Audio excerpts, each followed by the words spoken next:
Hello lookfor, good morning. आंनि बे गोदान भिडिअ'आवहाय गासिखौबो बरायनाय जाबाय। दा आं नै आलु गायनायाव फैदों आरो नायला माथो लोगोफोर। आलु माथो गाजा बेरलायबायनो आलुआ। औ गाजा बेरजोब्बाय माथो, ओमफ्राय माथो गायाखैलाय आलु नै। गाजाखौ सिफायनांदो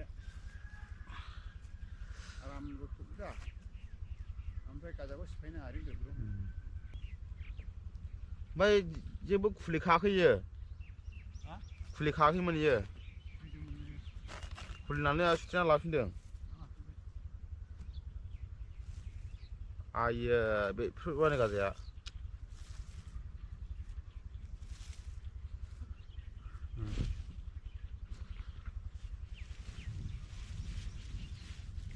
सेस गाजा बेरजोब्बाय आलुआ। गाजा बेरजोब्बाय आलुआ नै गासिमबो मोजां मोजां आलु। लोगोफोर गायसिगोन आरो आलुखौ नै।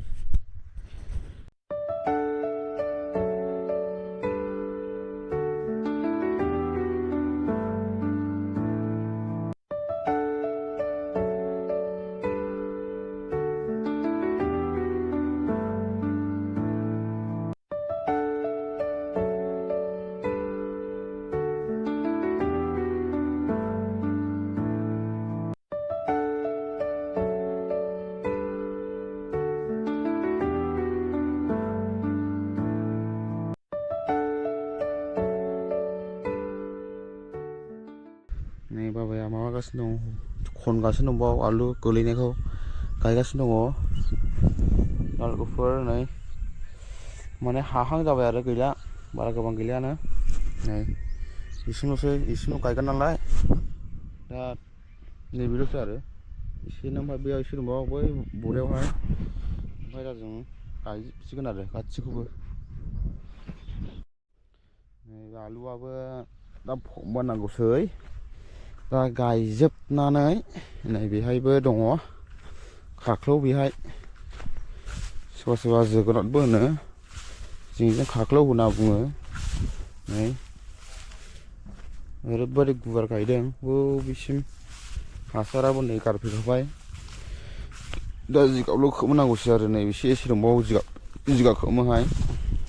नैबे माबा थुनायावहाय, गन थुनायावहाय माबा दं आरो गायदों खाख्लौ बेगर। हासाराबो गिसिसो माथो।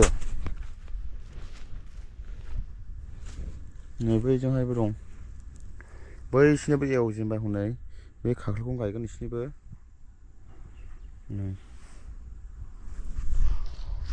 दा लोगोफोर भिडिअ'आ एसेखिनियानो। दा गायखांजोबनानै थांसिगोन आरो न'आवहाय। एसेयावनो दोनथ'बाय लोगोफोर भिडिअ'खौ।